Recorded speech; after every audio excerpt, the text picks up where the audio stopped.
మంచిది ప్రియులారా,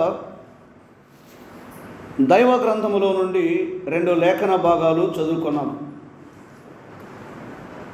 సంఖ్యాకాండం 24వ అధ్యాయం 17వ వచనం పాత నిబంధన భాగములో, క్రొత్త నిబంధన గ్రంథములో మత్తయి సువార్త 2వ అధ్యాయం మొదటి 2 వచనములు 10, 11 వచనములు మనం చదువుకున్నాం. ఈ చదవబడిన లేఖన భాగాలు వ్యక్తిగతముగా చాలాసార్లు మనము చదివాం, ధ్యానము చేశాం. దేవుని సేవకులు అందిస్తూ ఉండగా మనం విన్నాం. మనస్సు కలిగి దేవుని వాక్యమును ఆలకించి మేలు పొందాలని ప్రేమతో తెలియచేస్తూ ఉన్నాను. ప్రారంభ గ్రంథాలలో 5 కాండములు ఉన్నట్టు చూస్తున్నాం. ఆది కాండం,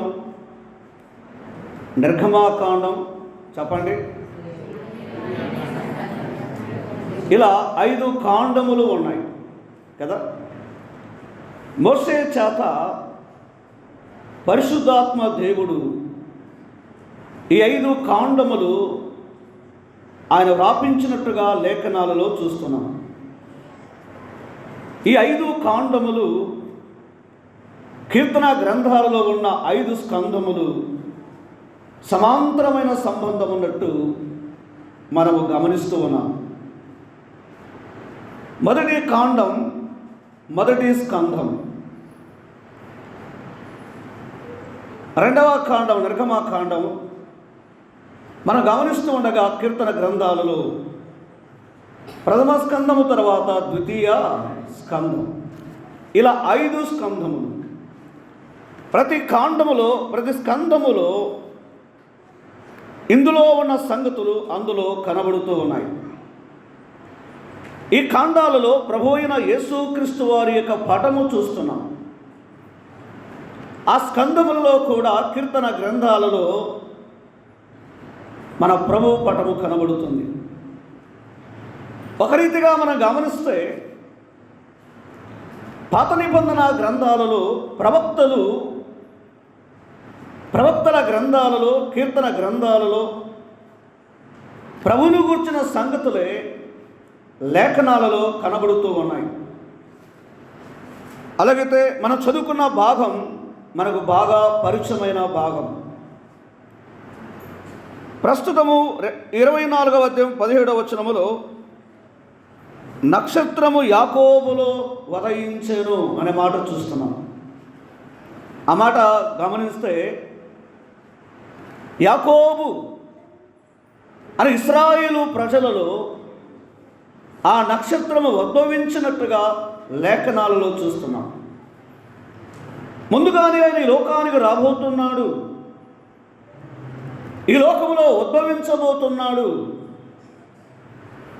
అని ప్రవక్తలు ఆయనను గురించి వ్రాశారు. ఈ చదవబడిన లేఖనం, ఈ ప్రవచనము నెరవేర్పు ఇప్పటికి జరిగి ఎంతకాలం అవుతుంది?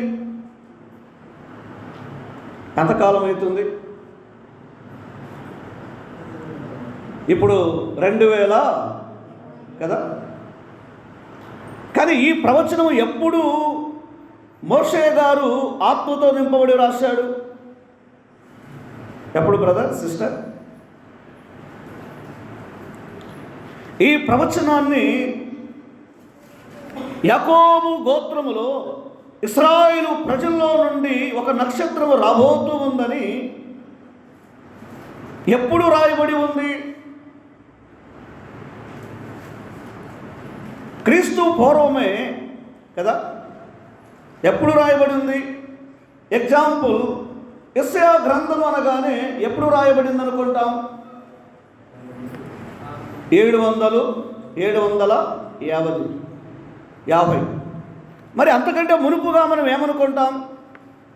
1800, 1700, 1700. ఈ మధ్య కాలములో ఆత్మదేవుడు ఈ ప్రపంచాన్ని చీకటి నుండి వెలిగించడానికై ఒక ఉదయ నక్షత్రం ఉద్భవించబోతుందని ఆయన ముందుగానే మోషే ద్వారా ఈ లేఖనాలు వ్రాపించాడు. ప్రవక్తల గ్రంథాలు చదువుతూ ఉన్నప్పుడు మీకా గ్రంథం, యెషయా గ్రంథం, జకరియా గ్రంథం, మలాకీ గ్రంథము చదువుతూ ఉండగా ప్రవక్త చేత ఏ మాటలైతే పరిశుద్ధాత్మ దేవుడు రాపించాడో అక్షరాల అవి నెరవేర్చబడి ఉన్నట్టు దేవుని గ్రంథములో చూస్తున్నాం. నేను అన్ని విషయాలు బ్యాక్గ్రౌండ్ చెప్పకపోయినా మరి యేసుక్రీస్తు ప్రభువారు ఈ ఉదయ నక్షత్రం ప్రభు పటం. నక్షత్రము అనగా అది వెలుగుకు సంకేతం కదండి. ఇక్కడ నక్షత్రం అనే మాట చూస్తున్నాం. Star, we are a star, our lord star. మన ప్రభు ఆయన నక్షత్రం. మనం కూడా ఇప్పుడు ఎవరు? తన యందు విశ్వసించిన వారు కూడా స్టార్స్, నక్షత్రాలు. అది మనసులో పెట్టుకుందాం. అయితే ఇక్కడ నక్షత్రం ప్రభు యొక్క పటములకు సంకేతముగా ఉన్నట్టు, సూచనగా ఉన్నట్టు లేఖనాలలో చూస్తున్నాం. ఉదయకాలం దేవుని పిల్లలారా, దయతో ఒక మాట గమనించండి. ఈ నక్షత్రములో యేసుక్రీస్తు ప్రభు యొక్క పటమును చూస్తున్నాము కదా. అసలు ఈయన ఎప్పటి నుండి ఉన్నాడు? ఈయన పుట్టుక ఏమిటి? ఈ లోకంలో ఉద్భవించింది వాస్తవమే, కానీ ఈయన ఎప్పుడు ఉన్నాడు కదా? ఈయన ఎప్పటి నుండి ఉన్నాడు? ఏ కాలములో ఉన్నాడు? అసలు యేసుక్రీస్తు ప్రభుతోనే మనం రెండు రీతులుగా విభజించుకుంటాం. రెండు భాగాలు. ఒక భాగం బీసీ, బిఫోర్ క్రైస్ట్, క్రీస్తు పూర్వం. మరొక భాగం క్రీస్తు శకం. ప్రపంచానికంతటికి యేసుక్రీస్తు ప్రభు ద్వారా క్రీస్తు పూర్వం, క్రీస్తు శకం అని ప్రకటించబడి ఉన్నట్టుగా మనము గమనిస్తూ ఉన్నాం.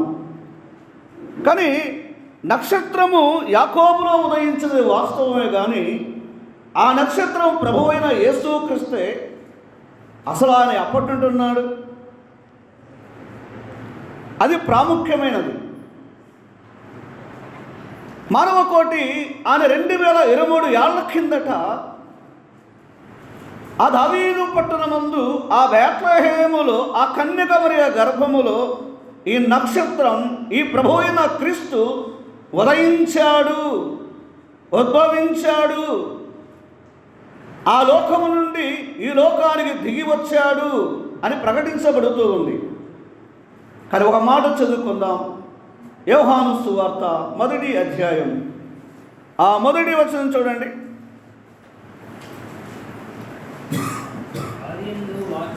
ఆది యందు వాక్యము ఉండెను, వాక్యము దేవుని యొద్ద ఉండెను. 14వ వచనం చదవండి.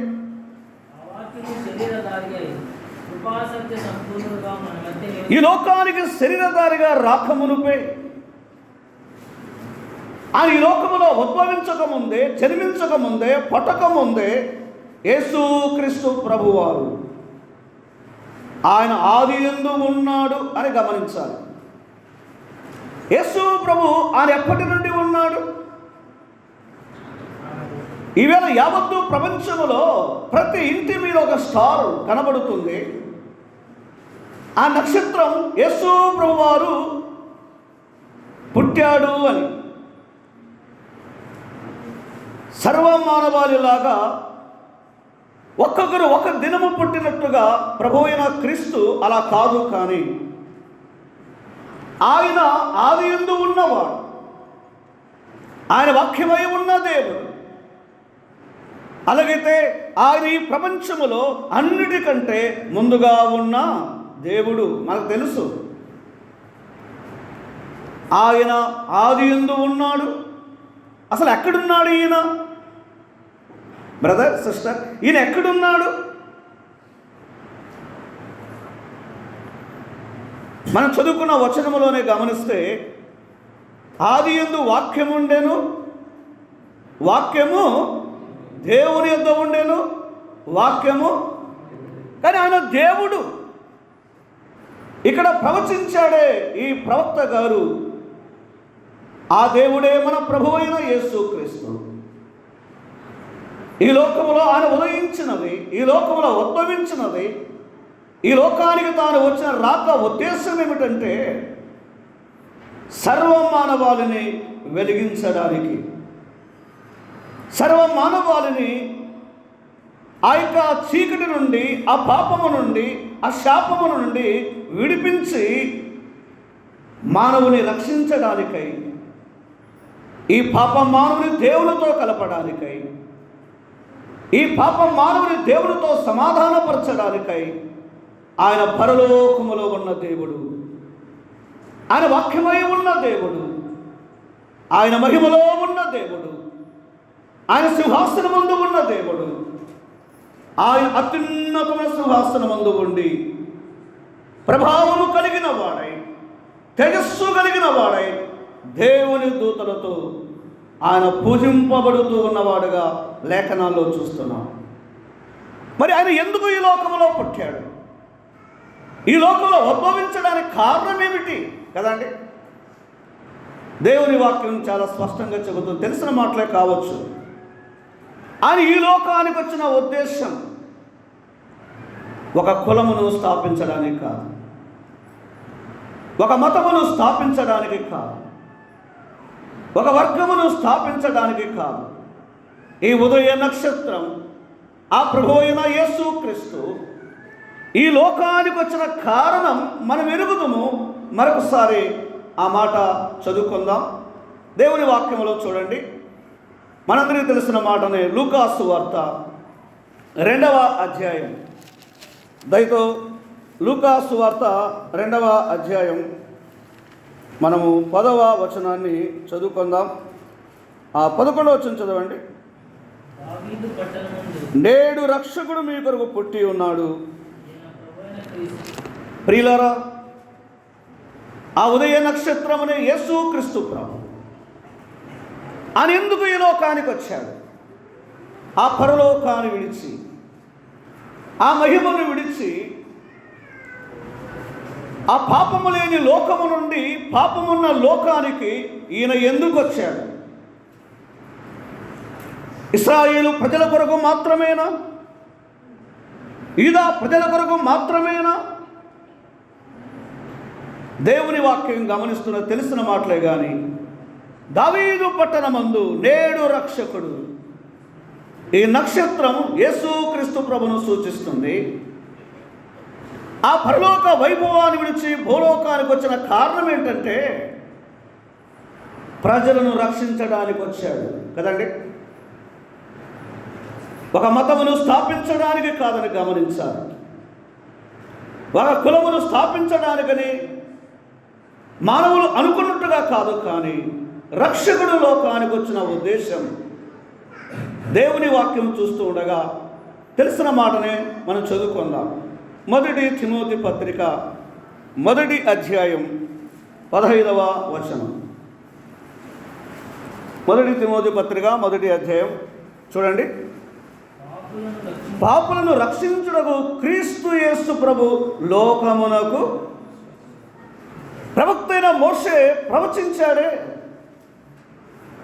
యాకోబులో నుండి ఒక నక్షత్రము రాబోతుంది, అది ఉదయించబోతుందని ప్రభు యొక్క రాకను గురించి, మొదటి రాకను గురించి ముందుగా ప్రవచించాడు. ఆ ప్రవచనము నెరవేర్పు చూస్తున్నాం.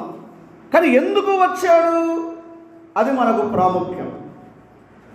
యేసుక్రీస్తు ప్రభు ఎందుకు వచ్చాడని గమనిస్తే తెలిసిన సంగతి కావచ్చు, కానీ పాపులను రక్షించడానికి వచ్చాడు. మరి ప్రియమైన సహోదరుడా, సోదరి, పాపులు ఎక్కడున్నారు?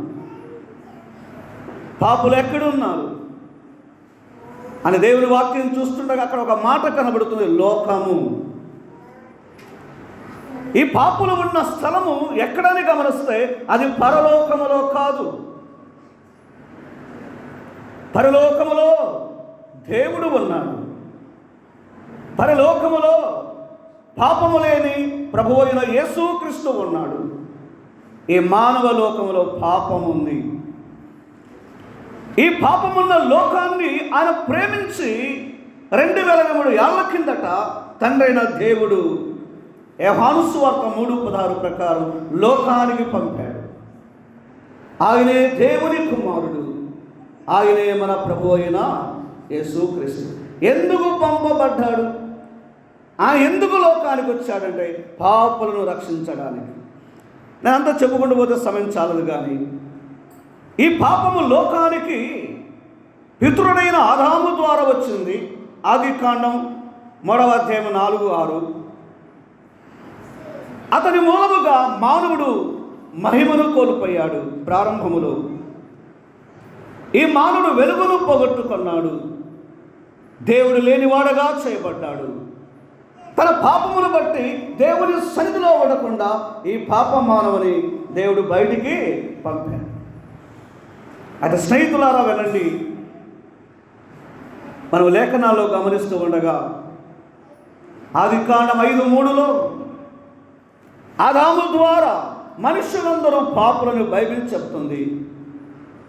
రోమా 5:12లో గమనిస్తే ఇట్లుండగా ఒక మనుషుని ద్వారా పాపమును మరణం. ఆ మనుషుల మూలముగా పుట్టిన ఇంకా ఎవరైనా కావచ్చు, వారు భారతీయుల, వారు అమెరికా వారా, వారు ఇంగ్లాండ్ వారా, ఏ దేశములో ఉన్నా ఆదాము ద్వారా పుట్టిన మనుషులందరూ ఏమై ఉన్నారు? పాపులు. అలాగైతే బైబిల్ గ్రంథంలో గమనిస్తూ ఉండగా పాపులు ఎక్కడ ఉన్నారనగా లోకములో ఉన్నారు. పరలోకములో పాపము లేదు. పాపము లేని లోకాన్ని విడిచి దావీదు పట్టణమందు ఆ బేత్లెహేము అనే ఆ ప్రాంతములో ప్రభు అయిన యేసుక్రీస్తు లోకానికి వచ్చాడు. ఒకటి, పాపులను రక్షించడానికి. యేసుక్రీస్తు ప్రభు యొక్క పుట్టుకలో ఈ లోకానికి వచ్చిన కాలములో ఆయన పాపము లేనివాడుగా ఉద్భవించాడు. మొదటి యోహాను పత్రిక 3:5లో ఆయన యందు పాపము లేదు. లూకా 1:35లో ఆయన పరిశుద్ధుడుగా వచ్చాడు. అలాగైతే యేసుక్రీస్తు ప్రభు లోకానికి వచ్చింది పాపులను రక్షించడానికి. మరి ఎవరు పాపులను గమనిస్తే నేను సందేశం వెలుగ ముందు జ్ఞాపకం చేస్తున్నాను. రోమా 3:3లో ఏ భేదము లేదు, అందరూ భారతీయులైనా, అమెరికా వారైనా, ఇంగ్లాండ్ వారైనా వీరందరూ ఆదాము ద్వారా వచ్చారు కాబట్టి అందరూ పాపులు. మరి మానవుడు పాపములోనే జీవించి, పాపములోనే ఆనందించి, పాపములోనే మరణిస్తే పరలోకానికి వెళ్ళలేడు, మోక్షానికి వెళ్ళలేడు, స్వర్గానికి వెళ్ళలేడు. బైబిల్ చెప్తుంది యోహాను సువార్త 8:2లో మీ పాపముతో మీరు నా యొద్దకు రాలేదు. అలాగే మానవుడు పరలోకానికి వెళ్ళాలి, మోక్షానికి వెళ్ళాలి, స్వర్గానికి వెళ్ళాలంటే ఈ లోకములో ఉండగానే పాపము నుండి విడిపించబడాలి. పాపము నుండి విడిపించబడకుండా మానవుడు పరలోకానికి వెళ్ళలేడు. నిన్న పిల్లలు ఒక ప్రోగ్రాం వేశారు కదా, ధనవంతుడైనా ఈ లోకంలో ఏ స్టార్ అయినా కావచ్చు, తన పాపానికి క్షమాపణ లేకుండా, తన పాపానికి విడుదల లేకుండా పరలోకమనే మోక్షానికి వెళ్ళలేడు. ఎందుకని? పాపులు పరలోకములో ఉండరని గమనించాలి. అలాగైతే ఈ ఉదయకాలం యేసుక్రీస్తు ప్రభు నంబర్ 1 ఆయన ఎందుకు పుట్టాడు ఈ లోకములంటే మానవుల పాపములు తీసివేయటం, మానవుని రక్షించడానికి, ఈ పాప మానవుని దేవునితో కలపడానికి. అందుకే చూడండి, ఈ ప్రవచనాన్ని ఆ వేళ వారు వెతుకుతూ ఉన్నట్టు మనం గమనిస్తున్నాము. మత్తయి సువార్త 2వ అధ్యాయం 2వ వచనం చూడండి. మత్తయి సువార్త 2వ అధ్యాయం 2వ వచనం. మత్తయి సువార్త 2వ అధ్యాయం 2వ వచనం.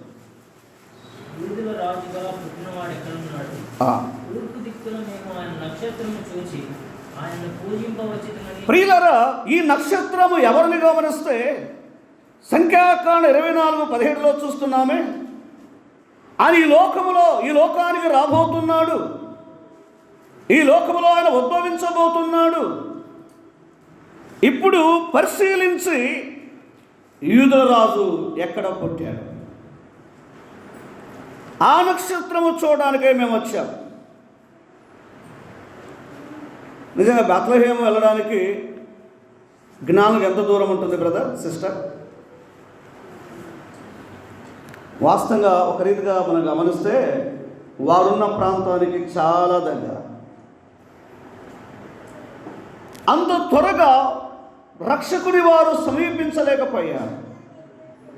ఆ నక్షత్రాన్ని వారు చూడలేకపోయారు, వారు కలుసుకోలేకపోయారని దైవ గ్రంథములో చూస్తున్నాం. ఇప్పుడు 2వ అధ్యాయం 6వ వచనం చూడండి. 2వ అధ్యాయం 6వ వచనం చూడండి.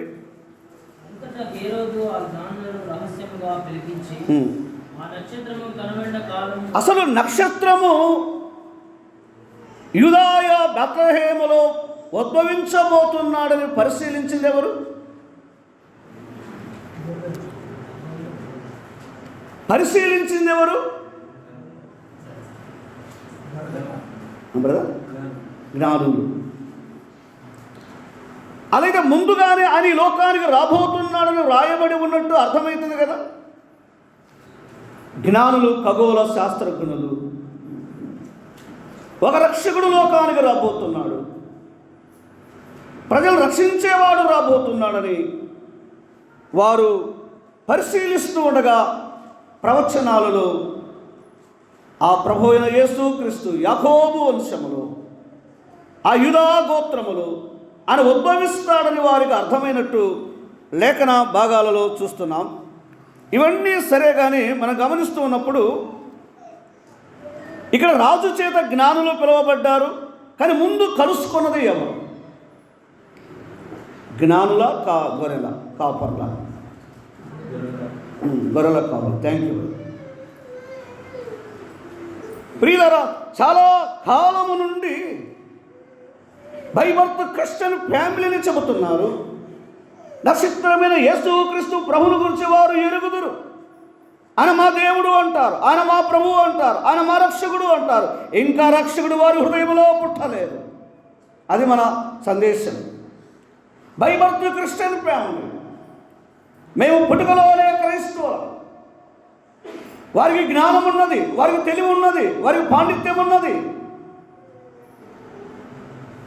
యేసుక్రీస్తు ప్రభువు వారికి తెలుసు, కానీ వారి హృదయంలో ఎవరు పుట్టలేదు. వైద్యము చదువుకున్నారు, ఇంజనీర్ చదువుకున్నారు, వారి పేరెంట్స్ కూడా సంఘ పెద్దలు, వారి తల్లిదండ్రులు పెద్దలు, వారి తల్లిదండ్రులు స్వార్థికులు. అసలు వారి సర్టిఫికెట్స్లో కూడా ఏముంటాయండి? కొందరికి క్రైస్తవులనే ఉంటాయి. కానీ బైబిల్తో క్రిస్టియన్ ఫ్యామిలీని చెప్పుకుంటున్న బాధాకరం ఏంటంటే, ప్రభు అయిన యేసుక్రీస్తు లోకానికి వచ్చి 2023 ఏళ్ళు అవుతుంది. ప్రతి సంవత్సరం 20వ తారీఖు ప్రతి ఇంటి మీద స్టార్ ఉంటుంది, నక్షత్రం. ఆడంబరం ఉన్నది, సందడి ఉన్నది, కానీ అంతరంగములో క్రీస్తు పుట్టలేదు.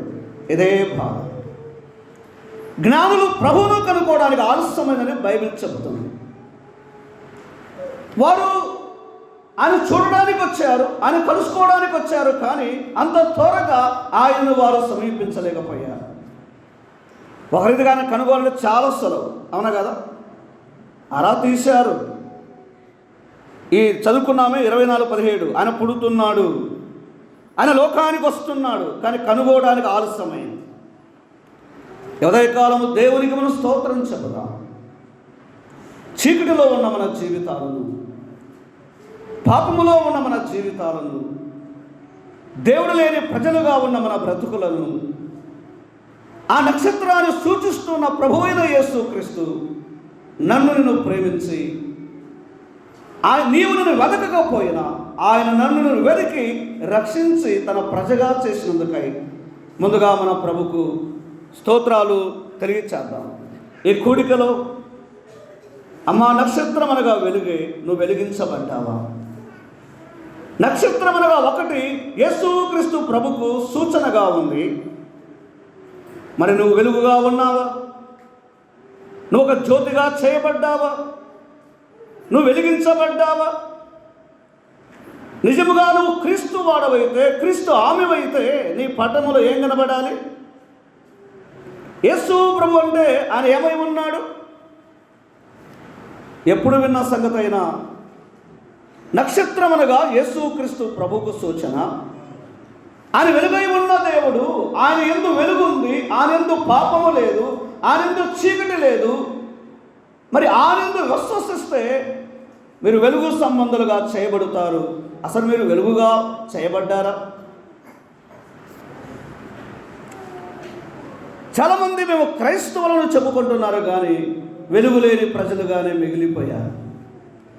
ఎన్ని ఏళ్ళ నుండి ఈ పండుగలు, ఈ ఆచారాలు, ఈ అలవాట్లు, ఈ పద్ధతులు ఉన్నాయి, కానీ వారి హృదయంలో క్రాంతి కలిగిన వెలుగైన క్రీస్తు ప్రభు ఇంకనూ పుట్టలేదు. అని లోకానికి వచ్చి 2023 ఏళ్ళయింది. అయితే ఉదయకాలం నా కోసము నీ కోసమే పరలోకాన్ని విడిచాడు, నా కొరకు నీ కొరకే మహిమను విడిచాడు, నా కొరకు నీ కొరకే ఆ ఉన్నత స్థలం వదులుకొని ఆయన భూలోకానికి వచ్చాడు. అసలు మన రక్షణ కొరకై నక్షత్రము సూచిస్తున్న ప్రభువారు భూలోకంలో ఎలా ఉద్భవించాడు? ఆ మాట చదువుకుంటే చాలా ఆశ్చర్యమవుతుందండి. 93వ కీర్తన మొదటి చరణం చదవండి. 93వ కీర్తన మొదటి చరణం. యెహోవా రాజ్యము చేయుచున్నాడు, ప్రభావ వస్త్రము ధరించి ఉన్నాడు. ఈ మాట గమనించాలి ఈ ఉదయకాలం. ఇప్పుడు చూడండి, యేసుక్రీస్తు ప్రభువారు ఆ దావీదు పట్టణమందు, ఆ బేత్లెహేములో, ఆ కన్యక మరియ గర్భములో పరిశుద్ధాత్మ వలన పాపము లేనివాడుగా లోకానికి వచ్చినప్పుడు పొత్తి గుడ్డలతో చుట్టబడి.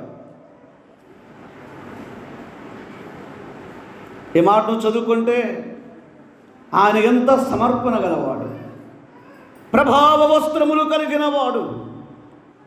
నిర్గమాకాండములో ప్రభావం అనగా వెలుగును సూచిస్తుంది, ప్రభావం అనగా తేజస్సును సూచిస్తుంది.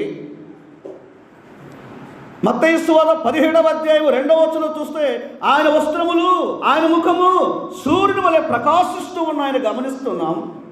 ఇంత ఉన్నతమైన వాడు, ఇలాంటి శ్రీమంతుడు నా కొరకు నీ కొరకై పేదవాడుగా వచ్చాడు. ఎందుకు వచ్చాడు? యేసుక్రీస్తు ప్రభు ప్రభావ వస్త్రములు కలిగిన వాడు.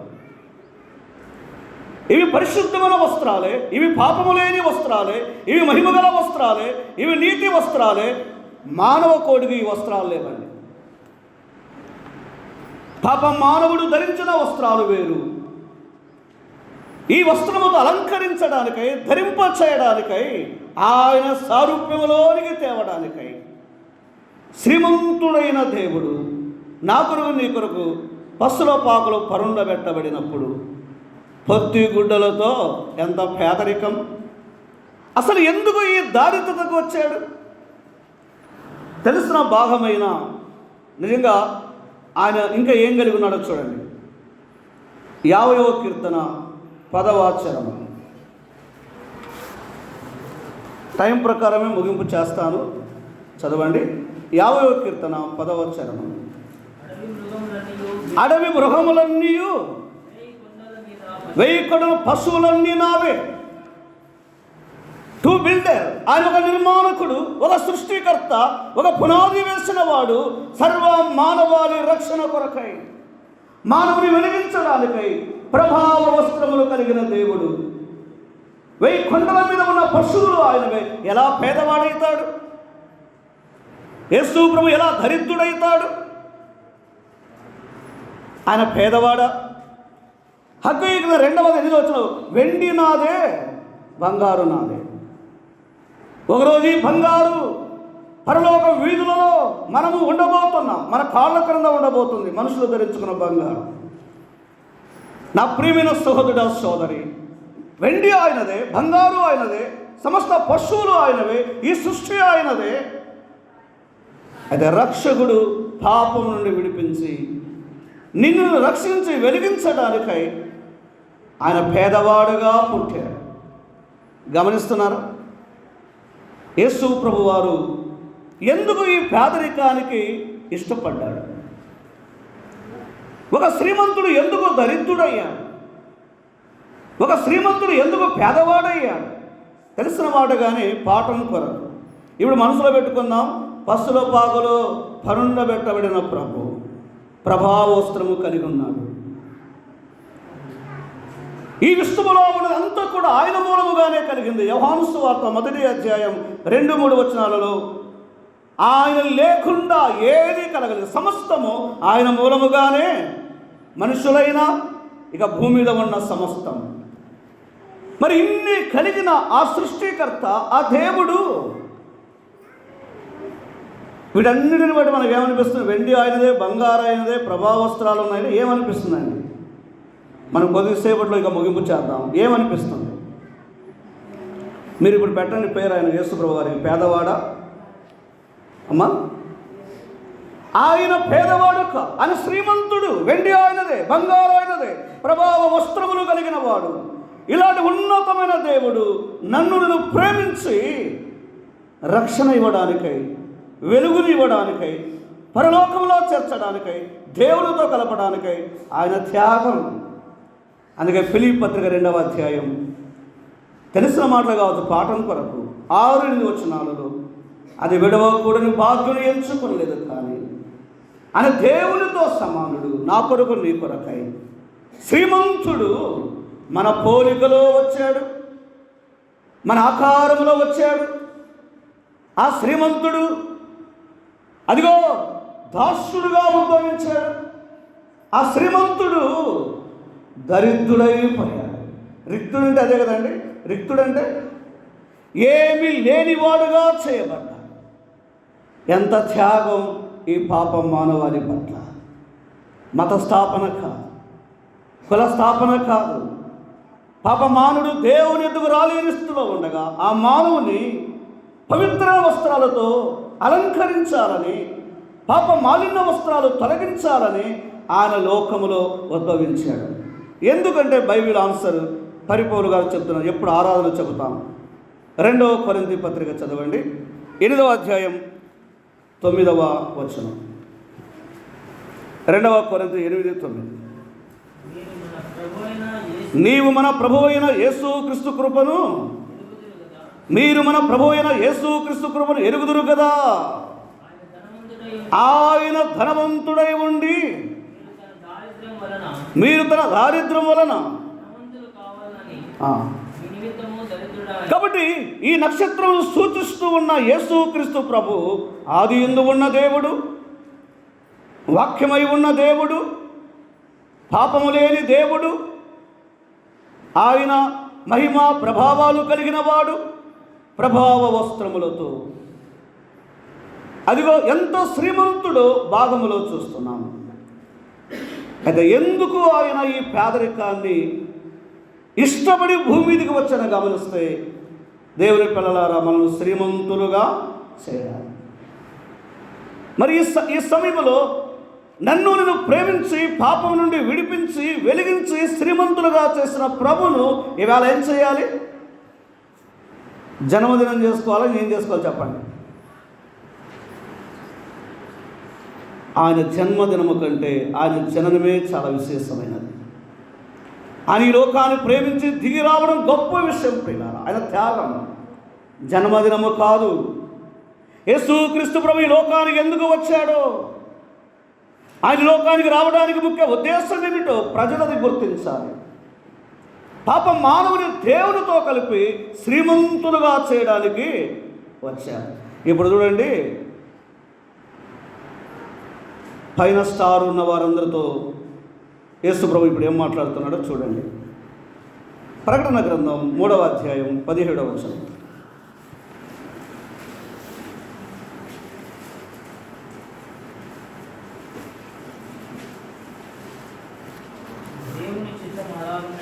దేవుని చిత్తం అలా ఉన్న ఎడల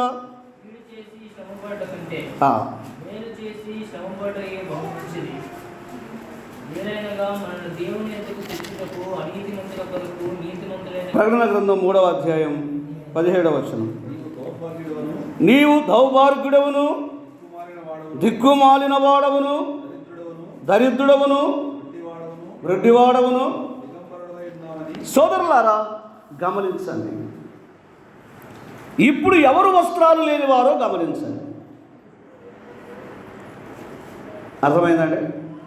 ఏం బ్రదర్? ఈ లవదిక సంఘ కాలంలో మనం ఉన్నాం. సంఘమును గూర్చి పరిశుద్ధాత్మ దేవుడు మాట్లాడుతూ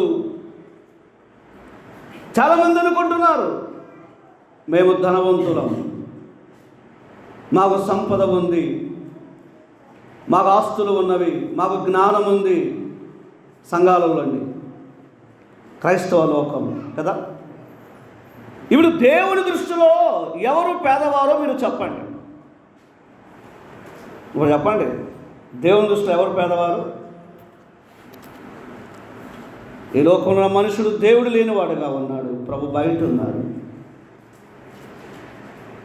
ఈ ఉదయ నక్షత్రము ఈ లోకానికి రక్షించాలని, పాపమును విడిపించాలని, పవిత్ర వస్త్రాలకు అలంకరించాలని ఇష్టపడి లోకానికి వచ్చి త్యాగం చేసి పాప మాలిన వస్త్రములు కలిగిన వాడై, పరిశుద్ధ వస్త్రాలు లేకుండా, పవిత్ర వస్త్రాలు లేకుండా, నీతి వస్త్రాలు లేకుండా, రక్షణ వస్త్రాలు లేకుండా పాపములో మూలుగుతున్న ఈ మానవుని ఆ పాప దారితో నుండి విడిపించి నీతి వస్త్రాలతో అలంకరించాలని అని లోకానికి మానవుని యొక్క ఆ వస్త్రహీనత, మానవుని యొక్క పాప దారిద్రత, ఆ స్థానములో ఆయన నా కోసము నీ కోసమై శ్రీమంతులుగా చేయడానికై అక్కడ నిలబడ్డాడు. పొత్తి గుడ్డలతో చుట్టబడిన వాడు తెలుసా? ఇప్పుడు అందరితో అంటున్నాడు, నేను యేసు ప్రభు ఇప్పుడు బయట ఉన్నాడా లోపల ఉన్నాడా బ్రదర్? మన గురించి ఆలోచించదండి. మన హృదయాలలో ఆయన ఉన్నాడా? మన హృదయ ఇంటిలో ఆయన ఉన్నాడా?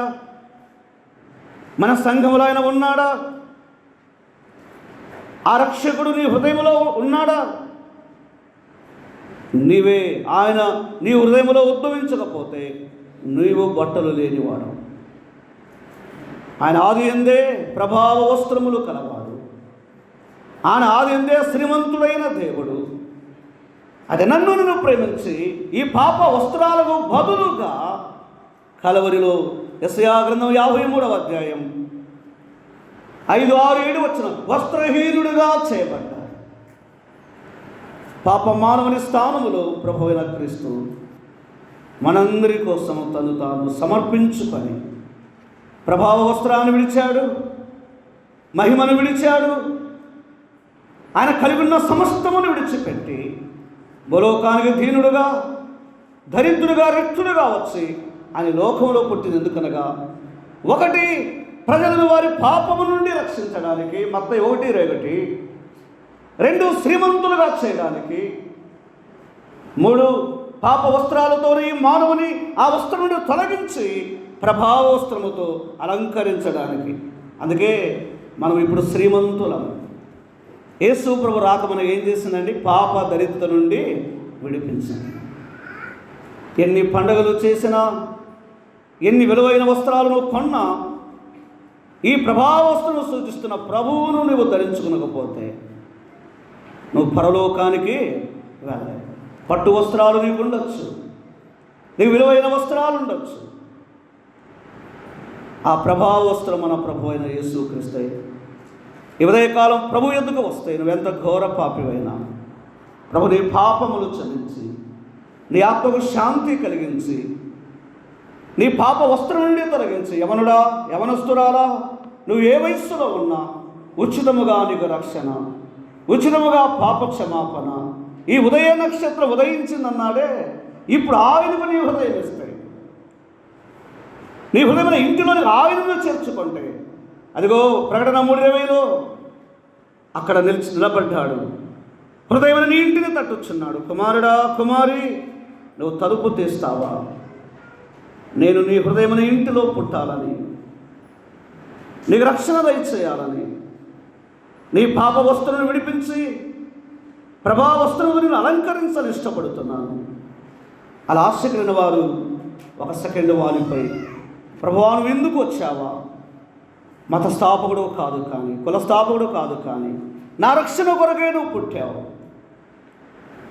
నా పాపములు క్షమించడానికే వచ్చావు, పాప దారిత నుండి విడిపించి ఆత్మ సంబంధమైన శ్రీమంతులుగా చేయడకై నీ రాకను బట్టి నేను నిన్ను స్తుతిస్తున్నాను. అందుకే ప్రతి ప్రభుదినం మనం చేసేది. మరి ఇప్పుడు జన్మదినం ముఖ్యమో, మరి క్రిస్మస్ ముఖ్యమో, లేక ఆయన త్యాగం ముఖ్యమో ఆలోచించండి. అంతే కదా? యేసు ప్రభు త్యాగాన్ని జ్ఞాపకం చేసుకుని స్తోత్రాలు చెల్లిద్దాం. మరి ఇప్పుడు జ్ఞానులు విశ్వసించిన మనమే, అంతే కదండి. మొదటి కొరింథీ పత్రిక 1వ అధ్యాయం 19, ఈ లోక జ్ఞాని ఏమాయను? యేసు ప్రభు కాలంలో శాస్త్రులు ఉన్నారు, పరిసయ్యులు ఉన్నారు, ఆయనను సమీపించలేకపోయారు. అవునా కాదా బ్రదర్?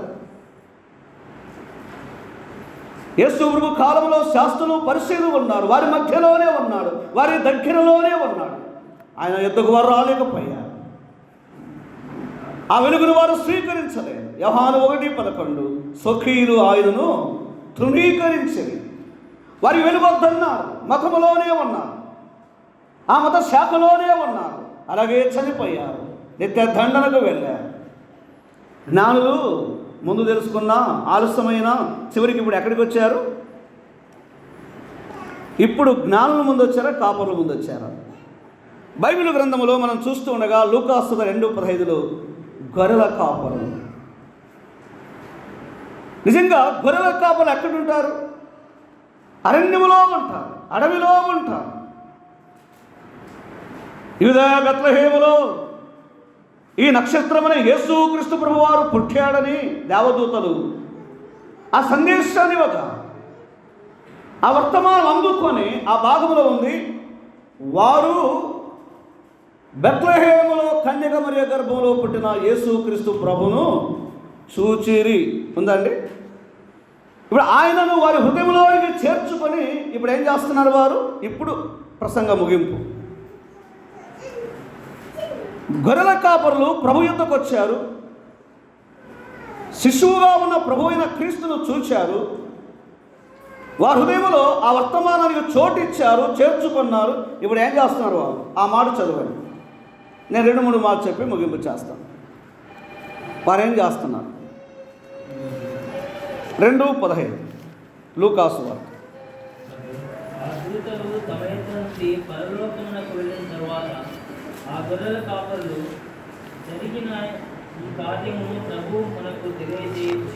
ప్రియులారా, ఇప్పుడు మన బాధ్యత ఏంటంటే గొల్లల వలె ఈ లోకానికి ఆయన సువర్తమానం ప్రకటించాలి. ఆ గొర్రెల కాపరులకు ఈ వర్తమానం వచ్చింది, ఈ సువర్తమానం వచ్చింది. వారు భయం నుండి విడిపించబడ్డారు, మరణం నుండి విడిపించబడ్డారు, వారి హృదయాలలో ఆనందాన్ని పొందారు, రక్షకుడు పుట్టాడు అని. వారు ఏ రక్షకుడైతే స్వీకరించారో, ఏ రక్షకుడైతే అంగీకరించారో ఆ వార్త తీసుకువెళ్ళి నంబర్ 1 ప్రచురము చేసిరి. ఇప్పుడేం చేయాలి మనము? ఈ సర్వలోకానికి యేసుక్రీస్తు ప్రభు యొక్క రాకను గురించి తెలియచేయాలి. ఆయన లోకానికి కులాన్ని స్థాపించడానికి కాదు, మతమును స్థాపించడానికి కాదు, వర్గమును స్థాపించడానికి కాదు, పాపలను రక్షించడానికి వచ్చాడు. అది వారు ప్రకటిస్తున్నారు. నిజంగా 10వ వచనములో వారు సంతోషాన్ని పొందారు, వారు భయం నుండి విడిపించబడ్డారు. ఏ హృదయంలో క్రీస్తు ప్రభువు ఉన్నాడో అక్కడ ఆనందం, ఇక సంతోషముతో ఉండి అలాగే ఉన్నారు, వారు ప్రకటిస్తున్నారు. ఇంకా రెండోది ఏం చేయాలి? ఇప్పుడు యేసు ప్రభు ఈ లోకానికి వచ్చి త్యాగము చేసి మన కొరకే తను తాను సమర్పించుకొని పాపను విడిపించి నక్షత్రాలుగా వెలుగుగా చేసిన ప్రభువును ఒకటి ప్రకటించాలి గొల్లల వలె, 2 ఏం చేయాలి? తెలిసిన మాటనే చదువుకుందాం. దేవుని వాక్యంలో మత్తయి సువార్త 2వ అధ్యాయం 10-11 చూడండి. మత్తయి సువార్త 2వ అధ్యాయం 10-11. వారు ఆ నక్షత్రమును చూచి వారు ప్రయాణములు అలసిపోలేదు. నక్షత్రమును చూచే వరకు ప్రయాణము చేశారు. వెలుగైన నక్షత్రం ప్రభును కలుసుకునే వరకు అలసిపోలేదు. గొల్లలు కానీ, ఆ కాపరులు కానీ, అజ్ఞానులు కానీ అలసిపోలేదు. కానీ నక్షత్రమును చూచి ఆనందభరితులైరి. ఇప్పుడు గమనించాలి, ఈ కాపరులు సువార్త ప్రకటించారు. జ్ఞానులు ఏం చేస్తున్నారు బ్రదర్? కాపరులు ప్రభువును గురించి ప్రకటించారు, జ్ఞానులు ఆరాధిస్తున్నారు. ఇప్పుడు మనం చేయాల్సిన పని ఏంటి? వారు మరియను కాదు, కన్యక మరియను కాదు, వారు ఆయన్ను చూచి వారు సాగిలపడి ప్రభు అయిన యేసు క్రీస్తును పూజించేరి. అక్కడ 3 వస్తువులు వారు సమర్పించారు. ఇప్పుడు గమనించాలి, జ్ఞానులు ఆలస్యమైన ప్రభు అయిన క్రీస్తును కలుసుకొని వారు ఆనందమును పొందారు ఆయనను చూచి. అయితే ఇప్పుడు ఆరాధిస్తున్నారు. దయతో నేను చెప్పే మాట మీరు ఎవరు అపార్థం చేసుకోవద్దండి. 25 రోజులు ఇంతమంది వచ్చాము. ఎక్కువ కనబడవలసింది ఎక్కడ? ఒకటి, సువార్త ప్రకటనలో కనబడాలి. సువార్త కంటే ఎంతమంది వస్తాం? ఏం బ్రదర్? ఎగ్జాంపుల్, సువార్త దండయాత్ర. కొన్ని గ్రామాలకు సువార్తకు వెళ్ళాలంటే ఒక 15 మంది కంటే ఎక్కువ రాలేదు. ఆరాధన కంటే ఎంతమంది వస్తారు? నేను మేము విమర్శిస్తున్నాను అనుకోతాను, మేలు కొరగా చెప్తున్నాను. జ్ఞానులు యూనివర్సల్గా సార్వత్రికంగా ప్రభునందు విశ్వసించిన కాపరులు, ఈ జ్ఞానులు చూడండి, ప్రకటించుటలో కానీ ఆరాధించుటలో కానీ వారు అలసిపోయిన వారు. కొద్దిగా ప్రయాణం చేస్తే ఇంకా రోజు మనం మందిరానికి రాము. ఎక్కడ బర్త్డే జరిగినా, ఎక్కడ మ్యారేజ్ డే జరిగినా, ఎక్కడ డెత్ డే జరిగినా సేవకుని కుటుంబానికి, పెద్దల కుటుంబానికి కొన్నిసార్లు తప్పదు. పరిచారకులు నీకు వాళ్ళు రాకపోతే ఎవరుండాలి అక్కడ? వేరేగా అపార్థం చేసుకుని నేనేం చేయలేను. ఎవరు రాకుండా అక్కడ సేవకుని కుటుంబం రాకపోతే ఎంబడే కంప్లైంట్ చేస్తారా లేదా? ఎగ్జాంపుల్, సేవకుని పిల్లలకు ఆ పెళ్లి వాళ్ళు తెలియదు, కానీ అక్కడ వాళ్ళు ఉండాల్సిందే. ఒక సేవకుని కొరకే యేసు ప్రభు రాలేదు, ఒక పెద్దలకు పరిచారకులకు రాలేదు. సర్వం మానవాళిని రక్షించడానికి వెలిగింపచేయని వచ్చాడు. ఒక తీర్మానం చేద్దాం ఈవేళ, ప్రభువా, కాపరులు నిన్ను గురించి ప్రకటించారు, నువ్వు దేవుడవని మేము రక్షకుని చూచాము. దేవదూతలు మాకు సువార్త చెప్పారు, మా భయము తొలగించబడింది. ఇంతకాలం మేము మరణ భయములో ఉన్నాము, తొలగించబడింది. మా హృదయాలకు ఆనందం వచ్చింది, సంతోషం వచ్చింది. ఈరోజు నువ్వెందుకు చేయకూడదు? అప్పుడే నువ్వు నక్షత్రం అని కదా. ఎవరు స్టార్ అండి? కొంతమంది 5 స్టార్ అని, ఆ స్టార్ అని, ఈ స్టార్ అని ఉన్నారు కదా. ఆమెగా ఈమెగా ఏవో కొన్ని ఉన్నాయి స్టార్లు.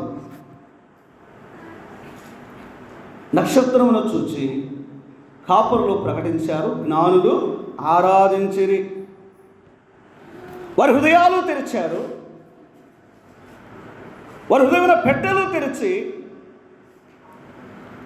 రక్షకుని ఎదుట వారు సాగిలపడి. అర్థమేంటి? హేరోదీయులు ఉన్నారు, ఇక హేరోదు కాదు మా రాజు. వారికంటే ముందు చాలామంది ప్రవక్తలు వచ్చారు. వారు కాదు మా రక్షకుడు, వారు కాదు మమ్మల్ని వెలిగించేది. ఇదిగో ఈయనే మా ప్రభు అయిన యేసు క్రీస్తు, మా పాపాలు క్షమించడానికై, మమ్మల్ని రక్షించడానికై ఈయన ఉద్భవించాడని కాపరులు అర్థం చేసుకొని, జ్ఞానులు అర్థం చేసుకొని, ఒకటి దేవుని పిల్లలారు గల తీర్మానం చేద్దాం. అట్లనే మళ్ళీ నెక్స్ట్ ఇయర్ ఎవరు రాకుండా ఉండొద్దండి. అలా కాదు నేను చెబుతుంది, అర్థం చేసుకోవడానికి. ఈ రోజు నుండి ఒక్క వ్యక్తికైనా మనం సువార్త ప్రకటించడానికి సిద్ధంగా ఉందాం. ఇది కాపరుల బాధ్యత. ఈ రోజు నుండి ప్రతి ఆదివారం ఆరాధన ఆగిపోకుండా మనం ఉందాం. ఎందుకు ఆయనను ఆరాధించాలి? ఆ మాటలు చెప్పి ముగింపు చేస్తాను. చూడండి, దేవుని గ్రంథములో నిర్గమాకాండం 15:11. నిర్గమాకాండం 15:11 తెలిసిన మాట అయినా చదువుకుందాం. నీ వంటి వాడెవడు,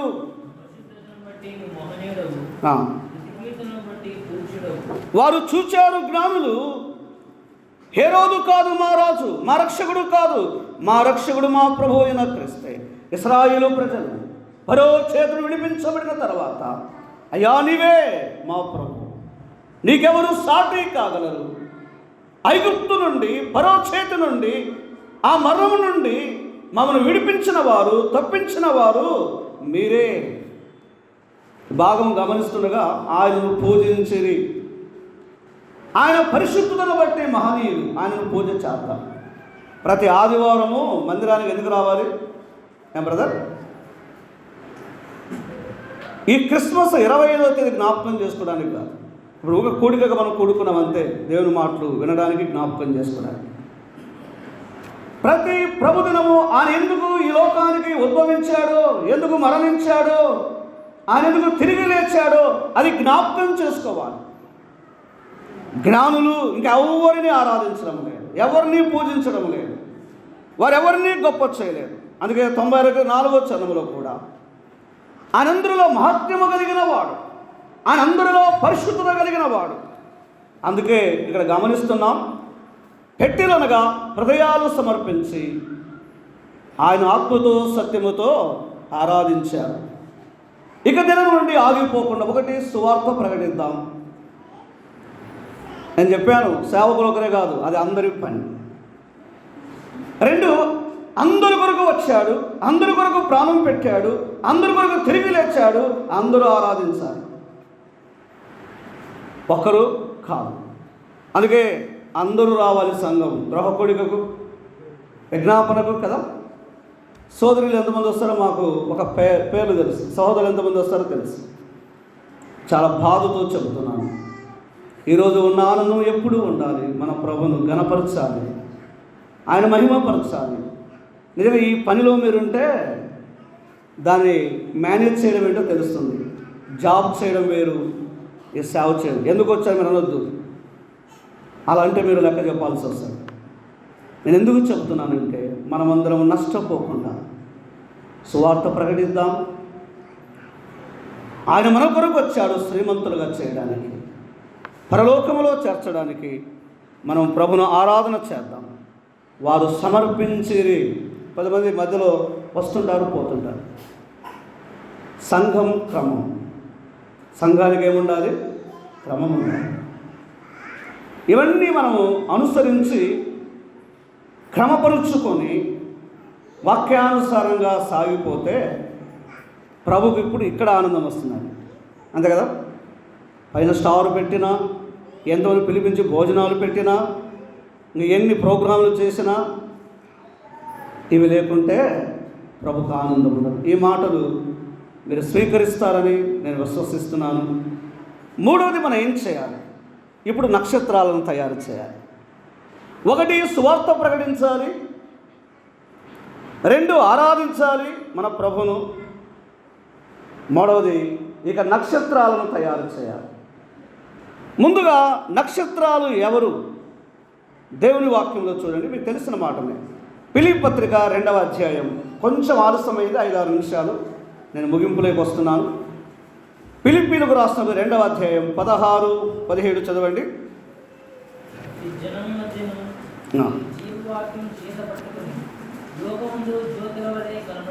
జ్యోతులు ఎవరట? ప్రభునందు ఎవరైతే విశ్వసించారో, స్టార్స్ అన్నాడు ఇక్కడ. నిజమైన జ్యోతులు, నిజమైన నక్షత్రాలు ఎవరంటే ఎవరైతే ప్రభునందు విశ్వసించారో. ప్రకటన గ్రంథంలో చూస్తాం కదా, 7 నక్షత్రములు ఎవరి చేతులు ఉన్నాయి? యేసు ప్రభు వారి చేతిలో ఉన్నాయి. ప్రియులారా, యేసు క్రీస్తు ప్రభు ఈ లోకానికి ఎందుకు వచ్చాడు? 1, ఆయన గురించి సువార్త ప్రకటించాలి. ఎందుకు వచ్చాడు? నువ్వు కాలేజీలో నీ స్టూడెంట్స్ మధ్యలో ఎందుకు నువ్వు ఈ పని చేయకూడదు? ప్రభుని గురించి ప్రకటించు సువార్త, నీ ప్రభుని గురించి ఆరాధించు. 3వదిగా అట్టి జనము మధ్య, ఎట్టి జనం మధ్య? అదిగో మూర్ఖులైన వారి మధ్యలో జీవవాక్యము చేత పట్టుకొని మీరు జ్యోతుల వలె ప్రకాశించాలి. మొట్టమొదటిగా నక్షత్రం అనగా ఎవరనగా, ఒకటి యేసుక్రీస్తు ప్రభు.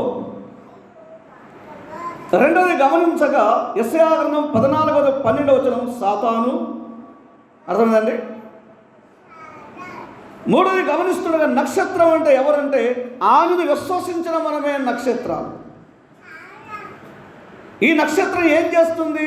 వాళ్ళు ఏం చేసింది బ్రదర్? జ్ఞానులు దారి చూపింది. అవునా కదా? వారు ఆయన కలుసుకోగలిగారు. నక్షత్రం వారు నడిపించిన బైబిల్లో చూస్తున్నాం. కానీ ఈవేళ సంఘానికి దేవుడిచ్చిన బాధ్యత ఏంటంటే మీరే నక్షత్రాలు, జ్యోతులు. అట్టి జనమునగా మూర్ఖులు ఉన్నారు, దైవభయం లేని వారు ఉన్నారు, పాపములో జీవించేవారు ఉన్నారు, నిత్య దండనకు వెళ్ళేవారు ఉన్నారు. మన ప్రజలు, మన దేశంలో, మన రాష్ట్రములో, మనమున్న జిల్లాలో అట్టి ప్రజల మధ్య ముందు నువ్వేం కనపడాలి? నీవు నక్షత్రంలా కనపడాలి. ఏం బ్రదర్? రెడీ చేసుకునే నక్షత్రంగా నేను చెప్తున్నది. మనం నక్షత్రాలుగా చేయడానికి యేసు ప్రభు లోకానికి వచ్చాడు. మన వెలుగు సంబంధులుగా చేయడానికి ప్రభు లోకానికి వచ్చాడు. ఆ చీకటి లేనివాడు, ఆ పాపము లేనివాడు, ఆ పరిశుద్ధుడు మన వెలుగు సంబంధులుగా చేయాలని కలవరిలో తను తాను అప్పగించుకున్నాడు. ఎఫెసీయులు 5:8 మనం గమనిస్తున్నాం. యోహాను 8:12 మనం గమనిస్తున్నాం. ప్రభు యొద్దకు రాక వెలుగు సంబంధులుగా చేయబడ్డాం. ఇప్పుడు మనము జ్యోతులు. జ్యోతి పని ఏంటి? వెలుగు ఇవ్వడం. అంతే కదా బ్రదర్? లూకా వెలుగు.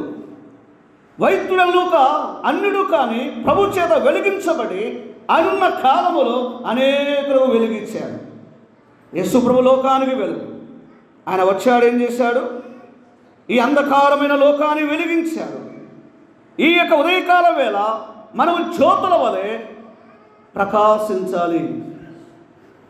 నువ్వు ఆఫీసులో ఉన్నావా, కాలేజీలో ఉన్నావా, నువ్వు ఎక్కడున్నా, ఏ స్థలంలో ఉన్నా జ్యోతి వలె కనబడాలి. మత్తయి సువార్త 5:16 అట్టి ప్రజల మధ్యలో మనం ప్రకాశించాలి. యోహాను 5:30 బాప్తిసమిచ్చు యోహాను మండుచు ప్రకాశించాడు. మన సాక్ష్యములో వెలుగు కనబడాలి, మన ప్రవర్తనలో వెలుగు కనబడాలి, మన సువార్తలో వెలుగు కనబడాలి, మన జీవితాలలో. ఇప్పుడు ఎవరు నక్షత్రాలు? పౌలు గారు రాస్తుంది, మీరు జ్యోతులు అన్నాడా లేదా? అట్టి ప్రజల మధ్యలో మనం జ్యోతులుగా ఉందాం. మరి ఈ నక్షత్రాల బాధ్యత ఏంటి? ఈ నక్షత్రాల బాధ్యత ఏంటి? దానియేలు గ్రంథం 12:3 అది శ్రమకాలం జరగబోయే ప్రవచనమైన మన అనేకులను ఆయన వైపు మళ్ళించి నక్షత్రాలుగా తయారు చేయాలి. ఇవాళ మనందరి బాధ్యత. యవనుడా, నీ చిన్ననాటి స్నేహితుడు వెలిగించబడ్డాడా? నువ్వెందుకు కలుసుకొని నీ సహోదరుతో మాట్లాడకూడదు? సోదరి, నీ చిన్ననాటి స్నేహితురాలు ప్రభు యొద్దకు వచ్చిందా? ఇంకా చీకటిలోనే ఉన్నదా? ఇంకా ఆమె వెలుగులోనికి రాలేదా? మీరు కూడా ఒక జ్యోతి వలె వెళ్ళి వెలిగించాలి. ఒక క్యాండిల్ ఉంటే 100 క్యాండిల్ అంటించవచ్చు కదా. యేసు ప్రభు ఒక్కడు వచ్చి ఈ విశ్వాన్ని వెలిగించాడు. ఎందుకంటే ఆయన యందు చీకటి లేదు, ఆయన యందు పాపము లేదు. ఆయన జననం, ఆయన మరణం, ఆయన పునరుత్థానం లోకానికి వెలిగించింది. ఇప్పుడు ఆయన చేత వెలిగించబడిన మనం ఈ లోకానికి వెలుగు. కాబట్టి ఒక ప్రాంతంలో ఒక నక్షత్రాన్ని నువ్వు రెడీ చేస్తే ఆ నక్షత్రం ఆ ప్రాంతానికి ఏమిస్తుంది? వెలుగు. వీధి దీపాలు చూడండి. అలాగే ఇవాళ ప్రభుకు సమర్పించుకుందాం మనం. ప్రభువా, నువ్వెందుకు వచ్చావో ఈ లోకానికి? ఆనందమైన సువార్తను ప్రజలకు తెలియజేస్తాను. ప్రభువా, నువ్వెందుకు వచ్చావో నా స్నేహితులకు, నా బంధువులకు ప్రకటిస్తాను. నీవు చేసిన త్యాగం నన్ను శ్రీమంతుడిగా చేశావు. మరొక జ్ఞానుల వలె నేను కృతజ్ఞుడనై నిన్ను ఆరాధిస్తాను, పూజిస్తాను. మూడవదిగా, నీవు నన్ను జ్యోతిగా చేశావు. అట్టి జనం మధ్యలో నేను అనేకులను జ్యోతులుగా తయారు చేస్తాను. నీ జీవితంలో ఇది నిజమైన పండుగ అండి. ఒక వ్యక్తి ప్రభు యొద్దకు వస్తే అప్పుడు నిజమైన పండుగ నీ జీవితంలో. మనం ప్రభు ఎదుట వాలిపోయి చిన్న తీర్మానం చేసుకుని వెళ్దాం. 1, సువార్తకు ఆగిపోను, ఆరాధనకు ఆగిపోను. 3, నీ జీవితంలో నక్షత్రాలుగా తయారు చేయడానికై నన్ను నేను అప్పగించుకుని ముందుకెళ్తాను. ఒకవేళ నెక్స్ట్ ఇయర్ నేను లోకంలో ఉండకపోతే అనుకుందాం, ఇంకా నువ్వు తయారు చేసే పని నీకు ఉండదు. ప్రభు అక్కడికి వెళుతాడు, నువ్వు ప్రభువును కలుసుకుంటావు. నేను వెలిగించాను కదా, వెలిగించే శక్తి కూడా నీకుంది. పాడే వరం ఉంది, బోధించే వరం ఉంది, ఒప్పించే వరం ఉంది. నువ్వేం చేయలేదు. అప్పుడు నీ బహుమానాన్ని పోగొట్టుకుంటావు. జీవితకాలం అంతా నీవు నీ బ్రతుకు కోసమై నీ పనిలోనే అప్పగించుకోవద్దు. నా సహోదరుడా, సోదరి, ప్రభు నీ పట్ల చాలా ప్రేమ కలిగి ఉన్నాడు. నీవు ఆయనకు కావాలి. నీ ఒక జ్యోతిని తయారు చేసే శక్తి నీకు దేవుడిచ్చాడు. మనం ఈ పనికి అప్పగించుకొని ఉదయకాలం సాగిపోదాం. ఎవరైనా నమ్మని వారు ఉంటే ప్రభు అయిన యేసుక్రీస్తు విశ్వాసం ఉంచండి. అప్పుడు మీరు మీ ఇంటి వారు రక్షణ పొంది వెలుగు సంబంధులుగా చేస్తాడు. నమ్మిన మనము తీర్మానం చేసుకొని సాగిపోదాం. దేవుడు చిన్న వర్తమానం మన కొరకు దీవించును. కూడి వచ్చిన మీ అందరికీ ప్రేమ వందనాలు.